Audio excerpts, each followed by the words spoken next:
मेरी विधवा सास हर रात दुल्हन की तरह तैयार होती और छत वाले कमरे में चली जाती थी। मुझे हर रात छत वाले कमरे से अजीब अजीब आवाज़ें आती थी। मेरी सास का राज जानने के लिए मैं एक रात सबसे छुपकर ऊपर गई और कमरे में अंदर जाकर देखा तो मेरी सास कुछ बच्चों से अपना मेरा नाम विशाखा है। 1 महीने पहले ही मेरी शादी हुई थी। मैं अपनी शादी से बहुत खुश हूँ क्योंकि मेरे पति संजय बहुत ही अच्छे इंसान थे। वह मुझे बहुत प्यार करते थे और मेरा बहुत ही ख्याल रखते थे। मेरा ससुराल में हम 3 ही लोग थे, मैं, मेरे पति और मेरी बेवा सास। मेरी सास बहुत ही धार्मिक प्रवृत्ति की थी, दिन भर पूजा पाठ करती रहती थी। हमारा घर महल जैसा था। छत वाले कमरे में मम्मी पूजा पाठ किया करती थी और साथ ही वह बच्चों को धार्मिक शिक्षा भी देती थी।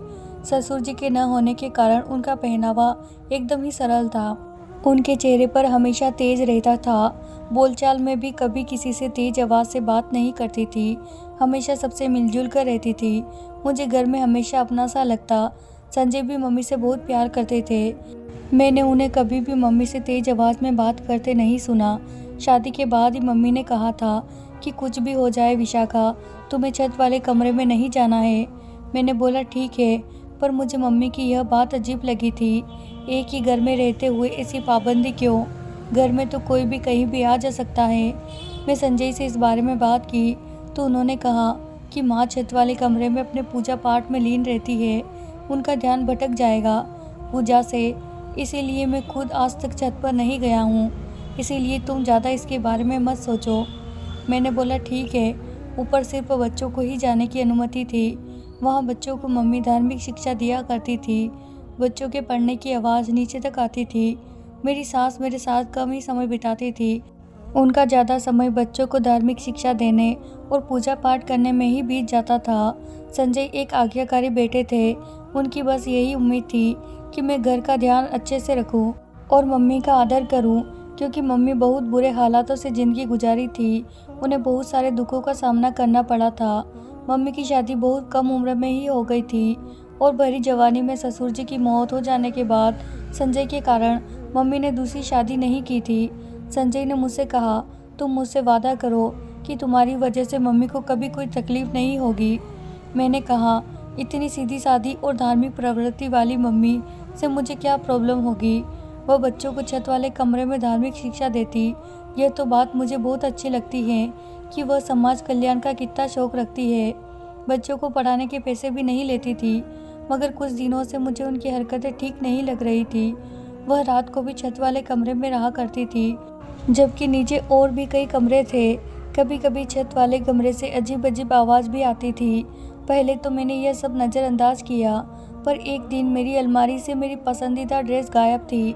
मैंने पूरी अलमारी छान मारी, लेकिन मुझे वह ड्रेस कहीं नहीं मिली। रात को मैं पानी पीने के लिए उठी तो किचन से आवाज़ आ रही थी। मैं कमरे से निकली तो मुझे खाने की खुशबू आने लगी। मैं जैसे ही किचन के पास पहुंची तो मम्मी मेरी पसंदीदा ड्रेस पहने खाना बना रही थी। मैं बिना कोई आवाज़ के वापस कमरे में आ गई। वो सोचने लगी, मम्मी इतनी रात को खाना क्यों बना रही है, और वह भी मेरी ड्रेस पहनकर।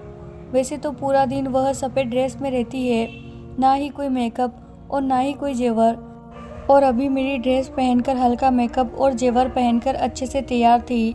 मैंने अगले दिन मम्मी से अपनी ड्रेस के बारे में पूछा। मेरे पूछते ही उनके पसीने छूट गए थे।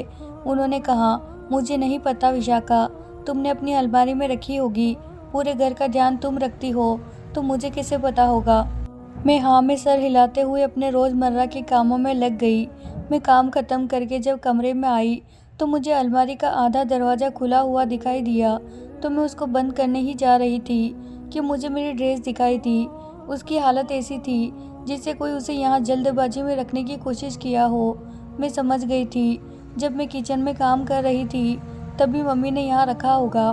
मगर मुझे हैरत हो रही थी, मम्मी ने आखिर मेरी ड्रेस पहनकर तैयार क्यों हुई? उसी रात मुझे किसी बच्चे के जोर से रोने की आवाज़ आ रही थी। मैं डर कर बैठ गई। संजय बहुत गहरी नींद में सो रहे थे। मैं कमरे से बाहर निकलकर इधर उधर देखने लगी। फिर मुझे लगा कि आवाज़ तो ऊपर के कमरे से आ रही है। अब मैं और डर गई। हमारे घर में इतनी रात को किसी बच्चे के रोने की आवाज़ कैसे आ सकती है? मैं सोचने लगी, ऊपर जाकर देखती हूँ। फिर मुझे याद आया कि मम्मी ने मेरा ऊपर जाना सख्त मना किया हुआ है, लेकिन मेरे में जानने की उत्सुकता के कारण मैं ना चाहते हुए भी मेरे कदम सीढ़ियों पर चलने लगे। मैं दबे पाँव चल रही थी। मुझे डर था मम्मी या संजय मुझे ऊपर जाते हुए देख लेंगे तो बहुत गुस्सा करेंगे। मैं किसी तरह से ऊपर पहुंच गई। तभी वहां के एक कमरे से बच्चे की रोने की आवाज़ से मेरे कदम आगे बढ़ते गए। उससे पहले ही मुझे संजय की आवाज़ आई। उनको लगा कि मैं किचन में पानी पीने आई हूँ, इसीलिए उन्होंने कहा, विशाखा, किचन से आते वक्त मेरे लिए भी पानी लेते आना। उनकी आवाज़ सुनकर मैं दौड़ते हुए किचन में गई और पानी की बोतल लेकर अपने कमरे में चली गई। संजय को मैंने कुछ नहीं बताया क्योंकि मुझे लगा वह मुझ पर ही गुस्सा करेंगे कि तुम ऊपर क्यों गई। इसीलिए मैं चुपचाप सोने की कोशिश करने लगी, लेकिन मेरे मन में कई ख्याल थे, इसीलिए बड़ी मुश्किल से मुझे नींद आई। सुबह उठने के बाद भी मेरे मन में वही ख्याल थे। आखिर कौन होगा वह बच्चा? कहीं यहाँ पढ़ाई करने आने वाले बच्चों में से गलती से तो कोई बच्चा यहाँ तो नहीं रह गया? पर ऐसा कैसे हो सकता है? अगर ऐसा होता तो ज़रूर उस बच्चों के माँ बाप ज़रूर उसकी पूछताछ करने हमारे घर आते। मैं बहुत बेचैन हो गई थी, तो मैं संजय से इस बारे में बात की। तब संजय ने जो कहा उसे सुनकर तो मैं और डर गई। संजय ने कहा, माँ कभी कभी आत्माओं को वश में करने का मंत्र पढ़ती है, तब ऐसी आत्माएं कभी बच्चों की आवाज़ निकालते हैं या फिर किसी और चीज़ की। इससे डरा मत करो, बस उन आवाज़ों पर ध्यान मत दिया करो। यह क्या बात है?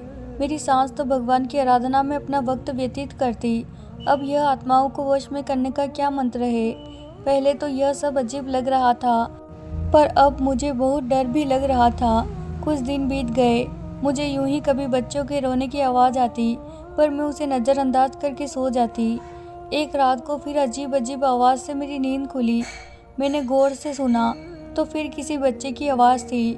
मेरे मन में ख्याल आया कि आज ऊपर जाकर देख आती हूँ, आखिर ऊपर क्या चल रहा है। फिर मैंने सोचा संजय मुझ पर गुस्सा होंगे तो मेरा ऊपर ना जाना ही सही होगा, पर मुझे बहुत ही बेचैनी हो रही थी। आखिरकार मेरे से रहा नहीं गया और मैं दबे पाँव सीढ़ियों के ऊपर जाने लगी। ऊपर बहुत कमरे थे, मुझे समझ नहीं आ रहा था कि किस कमरे से आवाज़ आई है। तभी फिर से एक कमरे से फुसफुसाने की आवाज़ आने लगी। कोई बच्चा कह रहा था, मुझे छोड़ दो, मुझे जाने दो, मुझे यहाँ नहीं रहना है, मुझे यह सब पसंद नहीं है, छोड़ो मुझे। मैं चुपचाप दरवाजे के हाल से अंदर झाँकने लगी। आखिर जो देखा उससे मेरी रूह कांप गई। उस कमरे से मेरी सांस एक बच्चे के साथ। हे भगवान, ये मैंने क्या देख लिया? जो मैं देख रही हूँ क्या वह सच है? मेरी सांस उस बच्चे को ज़बरदस्ती अपने पास खींच रही थी और उन बच्चों के हाथ बंधे हुए थे। सांस को तो अपने कपड़ों का भी ध्यान नहीं था, साड़ी कहीं और पल्लू कहीं, और उनके बाल भी बिखरे हुए थे। मुझे कुछ समझ नहीं आ रहा था कि क्या करूं। मेरी आंखों से आंसू बहने लगे थे। मैं कमरे में आकर सर पकड़कर बैठ गई। उस बच्चे की ऐसी हालत मुझसे बर्दाश्त नहीं हो रही थी। ना जाने वह बच्चा कब से वहाँ बंद था, और मेरी सांस इतनी सीधी सादी और पवित्र होने का ढोंग करती है, और रात में उस बच्चे के साथ मुझे उन पर घिन आ रही थी, और उस बच्चों की हालत याद करके मुझे रोना आ रहा था। मैं फूट फूट कर रोने लगी। मेरे रोने की आवाज़ सुनकर संजय की नींद खुली। उन्होंने मुझे देखा और मेरी ऐसी हालत देखते ही डर कर बैठ गए और मुझसे पूछने लगे कि विशाखा, क्या हुआ है तुम्हें? मुझे समझ नहीं आ रहा था मैं संजय को क्या जवाब दूँ। जब उन्हें पता चलेगा उनकी देवी समान माँ कैसी है तो ना जाने संजय के दिल पर क्या बीतेगी। इसीलिए मैंने बोला, सर में बहुत तेज़ दर्द है। संजय मुझे सर दर्द की दवाई दिए और मेरा सर दबाने लगे। ना जाने कब मेरी आँख लग गई। सुबह जब आँख खुली तो संजय मेरे पास ही थे। मैंने उठने के लिए जैसे ही करवट बदली तो मेरे पास मेरी सांस बैठी हुई थी और वह किसी मंत्र का उच्चारण कर रही थी। उनको देखते ही मेरे तन बदन में आग लग गई। मैंने उनसे कहा, आप यहाँ क्या कर रही हो? मेरी आवाज़ में रुखापन साफ झलक रहा था। संजय ने तुरंत ही मुझे जवाब दिया, ऐसे क्यों बात कर रही हो? माँ कब से तुम्हारे पास बैठकर मंत्र जाप कर रही है। वह तुम्हें लेकर कितनी चिंतित है। मेरी माँ के मंत्रों में काफ़ी शक्ति है, देख लेना, तुम बहुत जल्दी ठीक हो जाओगी। मैं चिल्लाकर बोली कि उनके मंत्रों में ताकत है जो दूसरों का शोषण करती है। मुझे उनको देखते ही घिन आ रही है। इनको तुम अपनी माँ समझते हो, यह बहुत ही घटिया औरत है। इतना सुनते ही संजय ने मेरी गालों पर एक थप्पड़ लगा दिया। उन्होंने दोबारा अपना हाथ मुझे मारने के लिए उठाया तो मेरी सास ने उनका हाथ रोक लिया और बोली, खबरदार, मेरे होते हुए तुमने मेरी बहू पर हाथ उठाया तो मुझसे बुरा कोई नहीं होगा। मैंने तुरंत उन्हें जवाब दिया, वैसे भी आपसे बुरा कोई हो भी नहीं सकता। संजय और मम्मी मुझे हैरत भरी नज़रों से देख रहे थे। मैंने पहली बार इतनी बदतमीजी से किसी से बात की थी। संजय ने मुझसे कहा, विशाखा, तुम्हारा दिमाग तो नहीं खराब हो गया है? तुम किस लहजे में मम्मी से बात कर रही हो? मैं अब और अपनी माँ की बेइज्जती बर्दाश्त नहीं कर सकता और मेरी बस तुमसे एक ही मांग थी कि तुम मेरी माँ की इज्जत करोगी। जी हाँ, मैं उनकी इज्जत करती थी, पर अब और नहीं। ये मेरी नज़रों से गिर चुकी है। इनको मैं देवी समान औरत मानती थी, लेकिन यह तो औरत के भेष में शैतान है। दिन भर यह भगवान की आराधना का ढोंग करती है और रात को अपनी मिटाने के लिए बच्चों का शोषण करती है। कितनी घटिया बातें कर रही हो विशाखा तुम मेरी माँ के बारे में। मैं अब और एक शब्द नहीं सुन सकता। बस करो। मेरी सास चुपचाप खड़ी होकर हमारी बातें सुन रही थी। मैं कुछ भी गलत नहीं बोल रही हूँ। आपकी माँ ने ना जाने कितने बच्चों को ऊपर कमरे में बंद करके रखा है। मैंने अपनी आंखों से देखा है। कल रात को यह उसमें बच्चे के साथ ज़बरदस्ती कर रही थी। उन बच्चों को उन्होंने रस्सी से बांध रखा था। मुझे तो उस बच्चे की चिंता हो रही है। ना जाने कब से हमारे यहाँ बंधे हुए हैं। और आपकी माँ आपको कहती थी, यह सब आत्माओं की आवाज़ है। आप पढ़े लिखे होने के बावजूद भी इन बातों पर विश्वास करते हो। एक बार अपनी आंखों से देख लेते, शायद उन बच्चों की मासूमियत बच जाती। मेरी बातें सुनकर मम्मी का चेहरा फीका पड़ गया, मानो अब उनके कर्बों में से पर्दाफाश हो जाएगा। मैं संजय का हाथ पकड़कर कहा, चलो मेरे साथ, आज मैं आपको बताती, आपकी माँ की सच्चाई बताती हूँ। तभी मम्मी दरवाजे पर खड़ी हो गई और हमें रोकते हुए कहने लगी, तुम्हें जो भी मेरे बारे में सोचना है सोचो, पर मैं तुम लोगों को ऊपर नहीं जाने दूंगी। संजय ने कहा, नहीं मम्मी, आज देख भी लेने दो, ऐसा क्या है ऊपर वाले कमरे में। फिर मैं और संजय उस कमरे तक आ पहुँचे, पर उस कमरे के दरवाजे में ताला लगा हुआ था। संजय ने सख्त आवाज़ में उस कमरे की चाबी मम्मी से मांगी। फिर मम्मी ने कांपते हुए हाथों से कमर से लटकती हुई चाबी संजय को दे दी। मैं मन ही मन खुश हो रही थी कि अब उस बच्चे को इस कैद से छुटकारा मिल जाएगा। जैसे ही दरवाज़ा खुला तो अंदर एक बच्चा बैठा हुआ था और वहीं पास के बेड पर एक आदमी लेटा हुआ था, जिसे देखकर संजय उस आदमी के गले लग गया और कहने लगा, पापा, आप जिंदा है। तभी मम्मी कमरे के अंदर आई और कहने लगी, हाँ बेटा, तुम्हारे पापा जिंदा है। मुझे माफ़ कर दो बेटा, मैंने तुमसे यह सब छुपाया है। मैं क्या करती बेटा, हालत ही कुछ ऐसा था।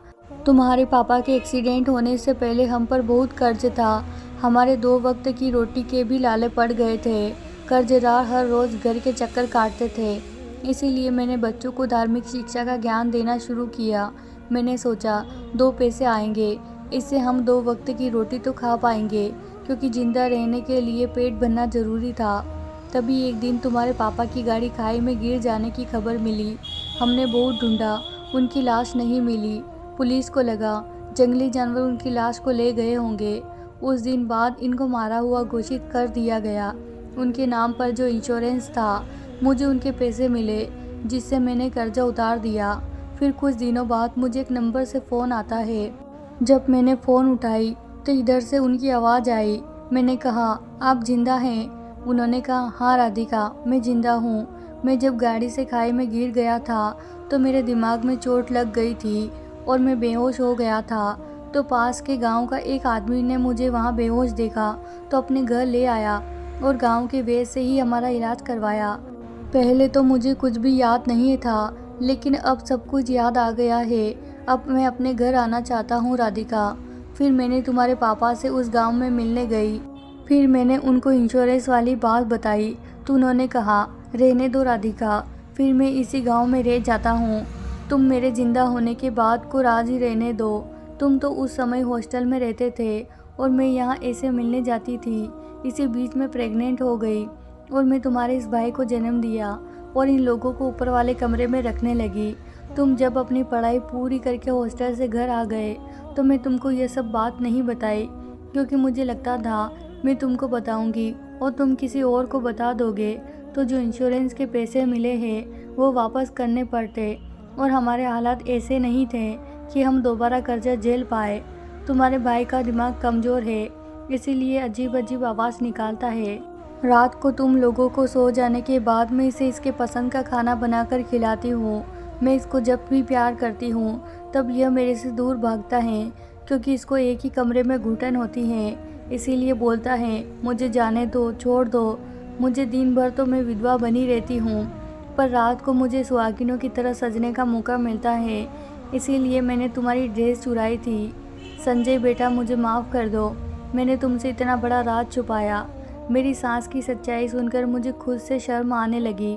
मेरी सास बहुत ही बहादुर औरत है, अपने परिवार को बचाने के लिए इतने सालों से विधवा की ज़िंदगी जी रही है। अब हम लोग एक नए शहर में आकर रहने लगे ताकि हमें किसी से कुछ भी छुपाना नहीं पड़े, और छोटे भाई का इलाज भी अच्छे से डॉक्टर से करवाने लगे ताकि उसका दिमाग ठीक हो सके। फिर मैं अपनी देवी समान माँ से माफ़ी मांगी, उन्होंने मुझे माफ़ कर दिया। आखिर हर बार आंखों का देखा सच नहीं होता। तो दोस्तों, कैसी लगी आपको आज की कहानी? अगर आपको आज की कहानी पसंद आई है तो इसे लाइक करें और हमारे चैनल को सब्सक्राइब करना बिल्कुल ना भूलें। धन्यवाद दोस्तों।